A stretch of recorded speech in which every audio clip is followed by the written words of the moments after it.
Hey, Hello. hey, James, can you hear me okay? I can. Yes. Hi. How are you doing? Great, and yourself there. Yes, I'm very well, Darren. Thank you.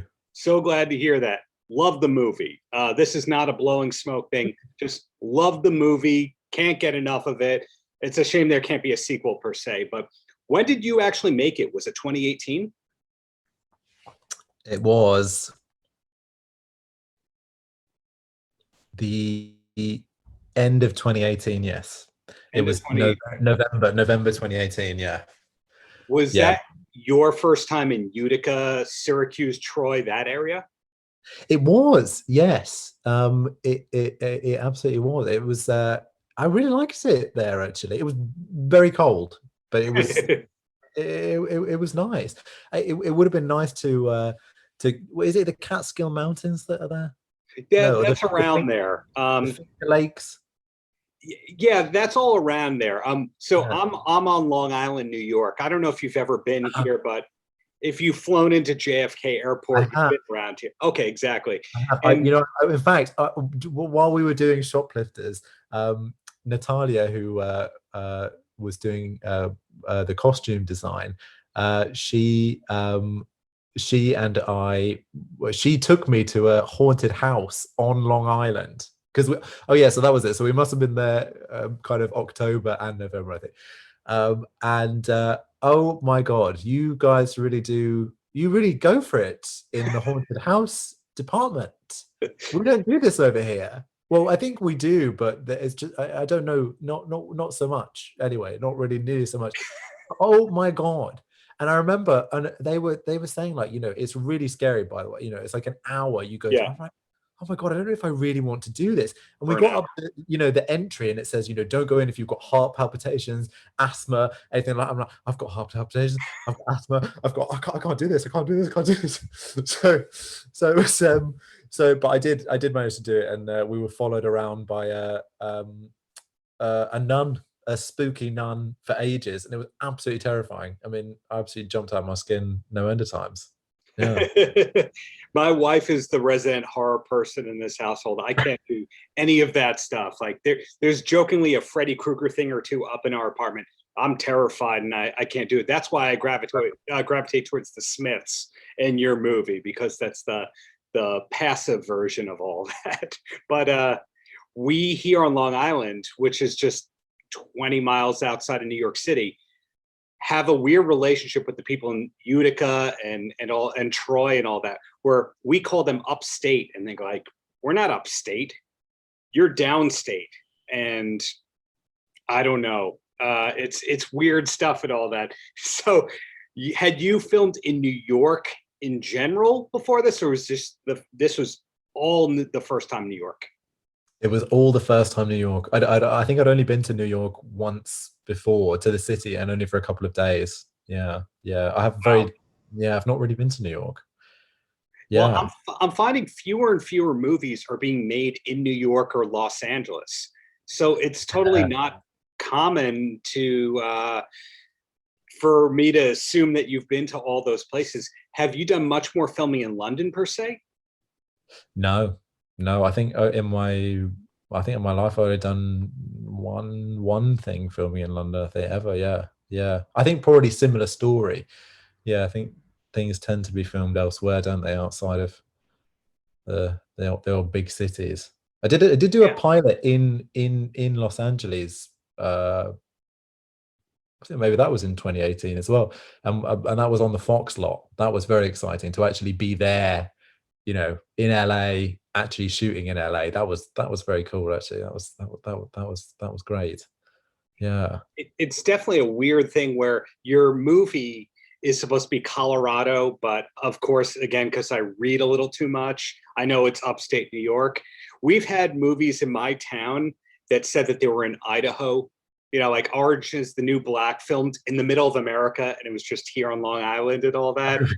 So, have most of the things that you've been made not been in big cities? Because that's the vibe I'm getting. yeah. I think yeah, absolutely. Yeah, yeah. Yeah, tends to be all over really. Yeah, yeah, And yeah. and So again, I love this movie, but how familiar were you with the Smiths catalog before filming started? Was it a crash course, or did you actually know the hits? I did not know the hits. A good friend of mine at college, I remember being in the car with him once, and he played me, well, he played, there were a group of us in the car, and he played the Smiths album. And I remember being, I think it was The Queen Is Dead, and I remember being complete. I just I didn't really connect with Morrissey's voice. You know, sometimes you just have a voice that just doesn't quite resonate, and so I couldn't really get beyond the sort of tone of his voice and into what he was saying. So but then Stephen made us each a playlist of all different tracks actually from the 80s, different as in different groups, different artists, and you know, that sort of like an emotional palette for each of our characters. And on mine, he put some Smith tracks that I actually really liked but hadn't heard before. Particularly, the one that I played over and over was "Boy with a Thorn in His Side." Yeah, I great really song. like I really like that song. It's a really, I really like the image, and um yeah, so I played that sort of on repeat really with myself. Um yeah, yeah, but I didn't know much of them before coming to this project. Yeah. For me, the Smiths was more of an adulthood kind of discovery. But like with Bob Dylan, the first time I heard it, I went, I don't like the voice. I don't get it. But then I heard Mm. other people covering the material, and I heard the genius and got why it was so different from everything else. Yeah, I have the same. I still haven't got there with Bob Dylan, but then there are other artists that other singers that I know that I love, that I have, you know, I have friends and they say the same thing. They just can't quite connect with the voice. Rufus Wainwright is one for Yeah. me. Just love Rufus Wainwright. I absolutely I love his music so much. And but I get it. His voice is very distinctive, you know. Yeah. Yeah, it's funny how it goes, isn't it? Great craft. And sometimes you have to get through, sometimes you just have to realize the talent and then peel that back and go, now I get it. So glad to hear that other people did not immediately get the Smiths, but once they got it, they got it. So one of the things that I'm finding these days is doing interviews 5-6 days a week, that every movie was made 2 to 3 years ago that kind of came out during COVID-19. And people have either made like 20 movies since then or like 3 movies since then, but their IMDb page may not be up to date. Is yours up to date, or are there like projects you can't talk about because you're waiting, that kind of thing? No, I believe that mine is up to date. Yeah, yeah, yeah. So that means you have a good team behind you that's making sure all the information is correct. Yes, very, yeah, yeah. That's true. Exactly. So what is life like for you when you're not acting? Well, that is most of my life. But particularly in the pandemic. But I've been I wrote and directed an audio comedy drama, so a podcast, but it's a narrative show. And the first episode of that came out yesterday on Spotify and Apple Podcasts. So yeah, so that's been my focus. That's what I've been up to for the past year, because yeah, the film and television world has, you know, it's really slowed down. I mean, stuff has been filming again really since I think the autumn, but it's been yeah, it's been yeah, uh, far reduced number of projects that are kind of shooting, and there's a big backlog, so everything that was delayed is now filming. So um it's yeah, it's been an interesting year. Yeah, but it's been great to kind of get on the other side of on the other side of it actually, and do some writing, do some directing. That's been really fun. That's wonderful to hear. Not every great actor, and I'm calling you a great actor. You did not call yourself one. I am. Not every great actor also has the genetics to want to do writing and directing. Is that the long term play for you, or do you just want to work on interesting projects, whatever it is. Yeah, well, let's roll with that. Yeah, interesting, whatever it is. Yeah, this has been this. I've been working on this. It's called Soft Voice. This show that I've been making.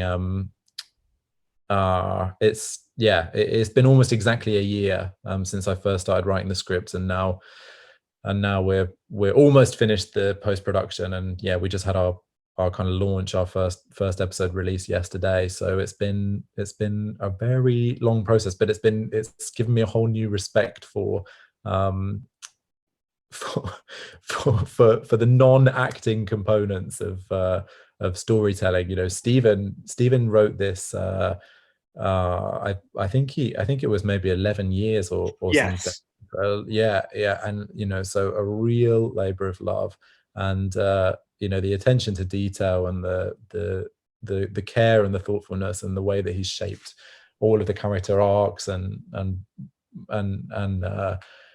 and just provided so much for fans or people who grew up in this time. You know, it's so dense. It's a really, really dense piece full of artifacts and memories and Easter eggs. So it was pretty wild to be part of it, and then to uncover that actually the lines that you were saying were, you know, a quote from, I don't know, from Oscar Wilde or from the Smiths or from an obscure 80s band that Stephen would fill you in on, you know, just before we went to set or something, you know. So it's pretty masterful writing, I thought. I mean, I think everyone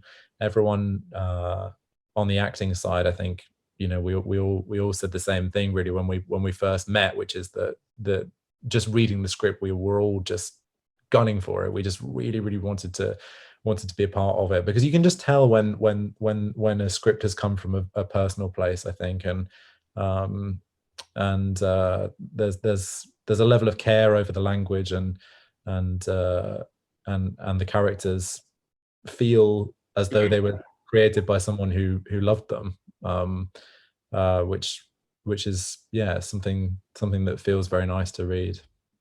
I'll be interviewing Stephen tomorrow, and I'm going to have some references to the band Kiss ready, because clearly he's either Joe Manganiello put all the Kiss stuff in there or Stephen did. So I have to get to the bottom of that one, because there's a lot of Kiss in that movie, to say the least. So being respectful of your time, my last question for you, and this can be as self-promotional as you want, as long as you want, or as short as you want. And that's, any last words for the kids? For the kids? For the kids. And I ask that because I say this is a person who's found a great career within the entertainment world, who seems pretty level-headed, who does great work. What can he teach the people? Wow, Darren, no one's ever asked me that in my life, I don't think. So I'm going to have to think on that for a minute. Wait, say it again. Was it lessons for the kids? Last words for the kids. Last words, as though I'm about to expire. Was it hopefully not, but maybe. Was it last words for the kids? If it's too tough, just send them to the website for the new podcast. Oh no, I shan't do that, but I shall send them to this film that I'm really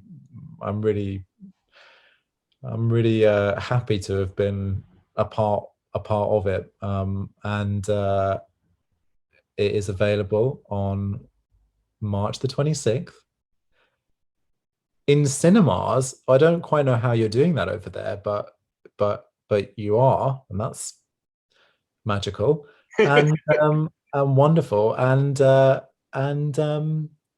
what's it, and also on video on demand. So I just really hope that people enjoy it. It's a really positive story about a young group of friends who care about each other and who navigate their differences and sort of emerge and explore themselves and accept each other. And it's a really sweet and heartfelt piece. So I hope that people enjoy it. Great characters, great music, great message. I dig it. So congratulations on it finally coming out. You having your own work that we can talk about in 2021, and just keep up the greatness there, James. Thank you, Darren. Thank you Thanks. very Have a great rest of the day, man. You too. Take care. Thank you. Paltrow.